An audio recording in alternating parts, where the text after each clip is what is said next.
Welcome to the show and a special interview with Mr. Elon Musk, who, of course, is famed Trump advisor, CEO of Tesla, SpaceX, chair of X Corp. Elon, thank you for doing this. We appreciate it. Thanks for having me. I want to begin, but among other things, everyone's attacking you for your position. What are you doing in the government?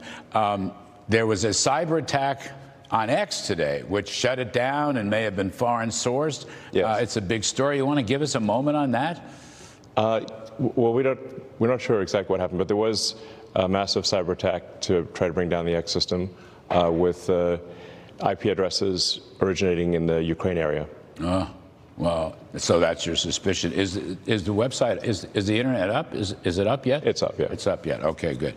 But I just was looking back. Let me just see if I get this right. They're setting fire to various Tesla charging stations near Boston. Shots were fired at a Tesla dealership in Oregon.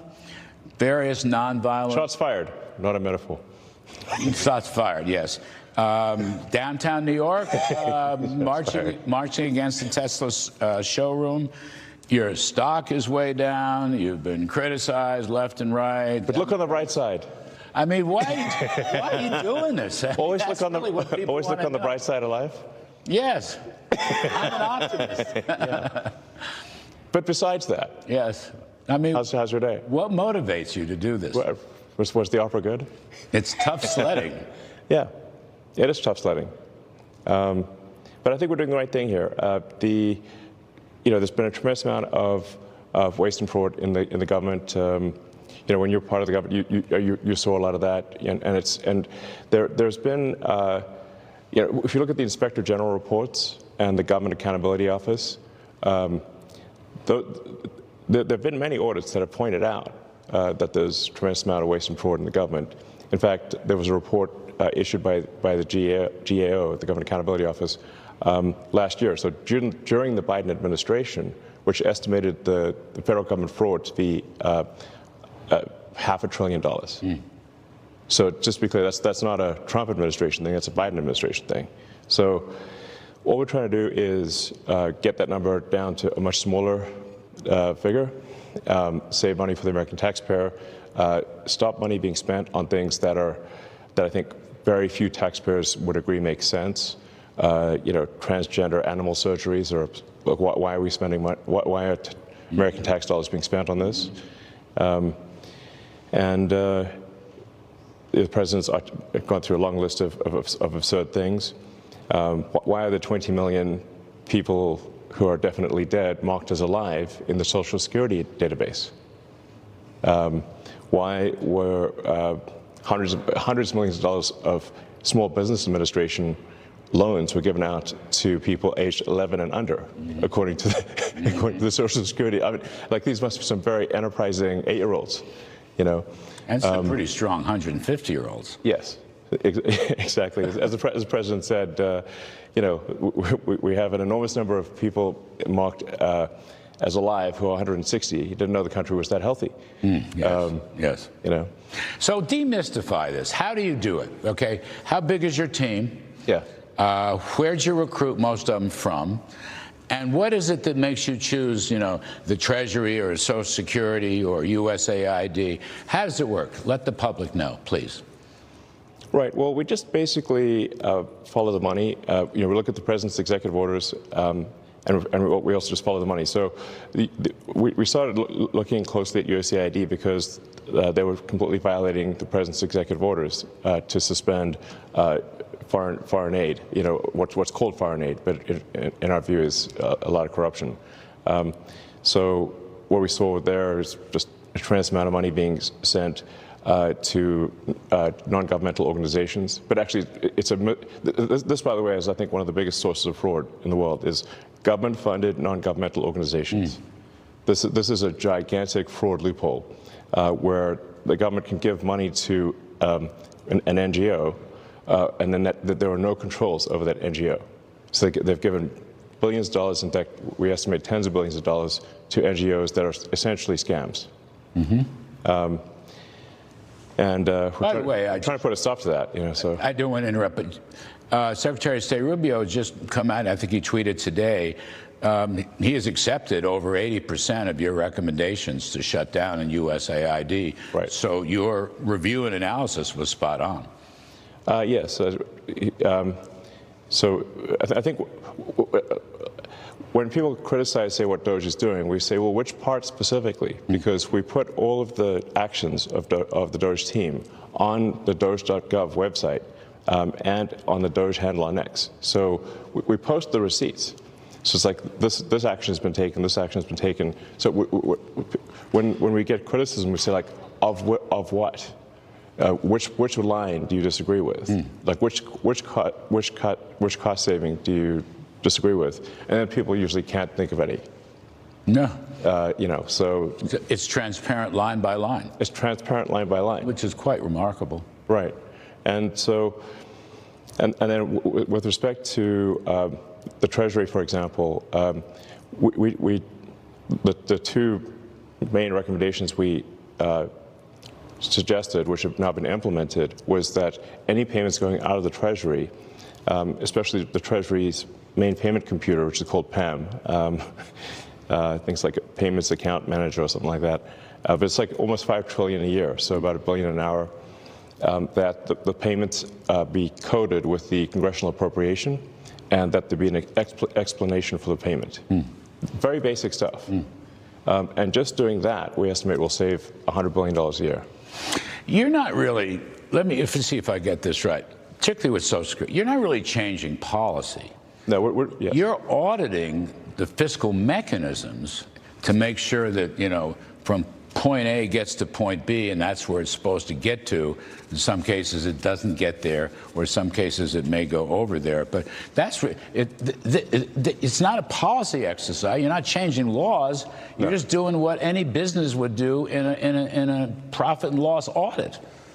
I think we're really what we're adding here is caring and competence, and there's a massive amount of fraud of basically people submitting Social Security numbers for Social Security benefits, unemployment, small business administration loans, and medical, where those are fake Social Security numbers, or they've stolen somebody else's Social Security number, and we're trying to put a stop to all of that.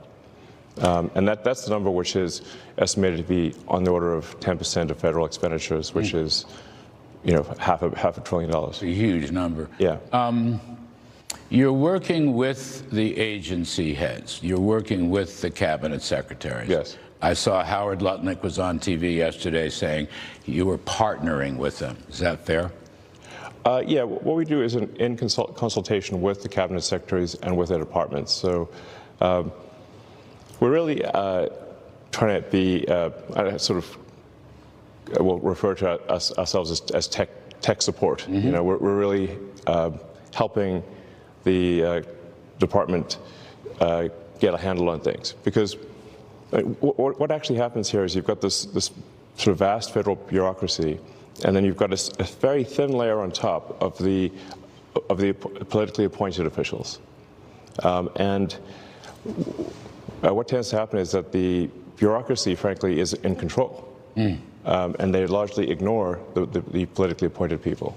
Why should the bureaucracy? I'm sure you must have seen that. I've lived with this twice. I worked for Reagan many years ago, and I worked for Trump in the first term. Yeah. It's like a permanent bureaucracy. I might add, it's a permanently liberal bureaucracy. Yes, very much so. And it's not a bureaucracy that necessarily enforces or implements presidential policy. They don't. In fact, they try their best to thwart presidential policy. So the president is the elected representative of the people.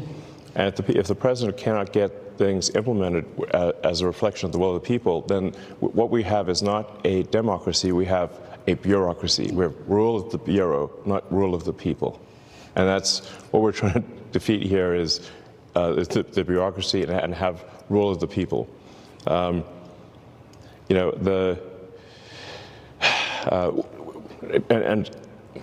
as you mentioned, the bureaucracy is overwhelmingly Democrat. So Washington, D.C.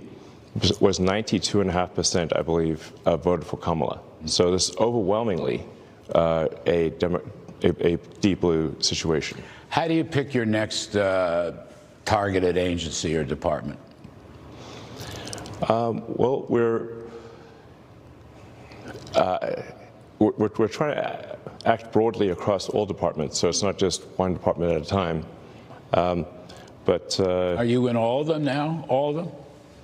Pretty much, yeah. Yes. Oh.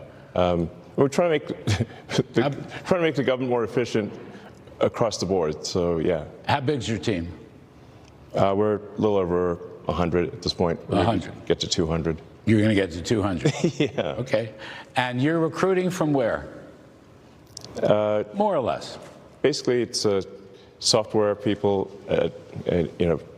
information security software people, and finance. It's basically, finance and technology. Wake-up call for me was looking at seeing that the interest payments on national debt exceeded the Defense Department budget.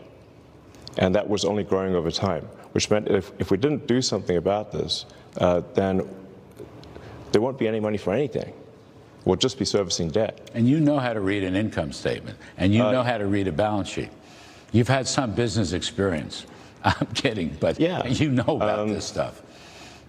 Yeah, I mean, really, I just don't want America to go bankrupt. So it's a call to action. You're hearing a call to action. Yeah. You giving up your other stuff? I mean, how are you running your other businesses? With great difficulty.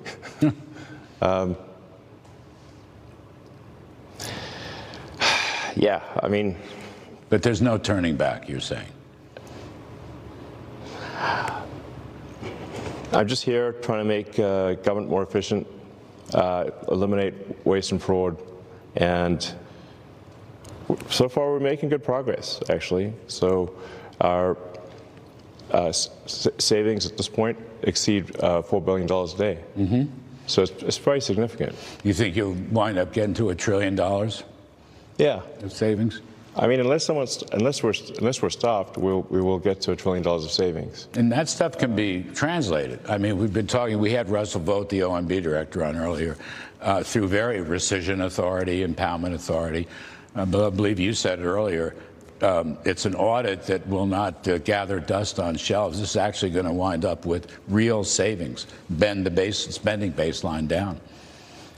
Yeah. There've been many good audits, like I said, done by inspector generals and by Government Accountability Office, and they just haven't been implemented. Nothing's been done. I think the GAO identified that there were 17 million dead people in the Social Security database several years ago. It's now 20 million, but nobody did anything about it. I think you can sort of look at this as a complaint minimization optimization. So basically, if the government sends money out to, whether it's wasteful or fraudulent, nobody complains if they receive money, but they do complain if they don't receive money. And the people that complain the loudest are the ones receiving the fraudulent money. And you're on it. Yeah. I mean, so the goal here is let's not have America go bankrupt with waste and fraud. So that's what I'm here for, and we're making good progress. Yes, you are. You're going to go another year? Yeah, I think so. Final report, middle of next year? Well, we're just getting things done as opposed to writing a report. Like say, reports don't mean anything. You got to actually take action. Yes. So the waste and fraud in entitlement spending, which is which is most of the federal spending is entitlements. So that's like the big one to eliminate, because that's the sort of $500 billion, maybe $700 billion a year. That is also a mechanism by which the Democrats attract and retain illegal immigrants by essentially paying them to come here, and then turning them into voters. Yes. So this is why the Democrats are so upset about the situation, because they're losing. If we turn off this gigantic money magnet for illegal immigrants, then they will leave, and they'll lose voters. But you have president's support. He said so again yesterday. He completely supports your operation. Yeah. Well, thanks. But that's super, without the president's support, we couldn't make any progress here. Yeah, I mean, where you'll see the biggest outcry is from the Democrats who are, they don't want the waste and fraud to be turned off because it is a gigantic magnet to attract illegal immigrants and have them stay in the country. And I mean, you see some of the crazy stuff, like where money from FEMA, which is meant, FEMA is an agency that's meant to take care of Americans in distress. And a bunch of their money was being sent to pay for luxury hotels in New York for illegal immigrants. And that was happening even after the president was elected, and even after he signed an executive order saying that needs to stop. So we actually made sure that money did stop going, because obviously it's outrageous that American taxpayer money is spent on luxury hotels for illegals. But you have to say, like, why was that being done? It was because the Democrats are trying to import voters, basically. Yes. I agree. Yeah. And that's also why there's no voter ID needed. In fact, in California and New York State, you're not allowed to show voter ID. Mm-hmm. Isn't that seem insane? Insane. Yeah. I say that as a New Yorker. It's insane. Yeah, insane. And it violates the entire Constitution and the principles behind it. Yes. Producers are yelling at me to get out. I don't want to end this interview because it's too much fun. Yeah. Can I just ask you one thing, 20 seconds? Nothing to do with Doge. Can you rescue the astronauts? Yes, we're bringing them back in a few weeks. There's not near enough attention being paid to this. You're going to get them back? We're going to get them back. God bless. Thank you. Thank you for all your service, Elon Musk. We appreciate it very much. Appreciate it. Take care. Thank you. All right, folks, coming up, we're going to talk to White House.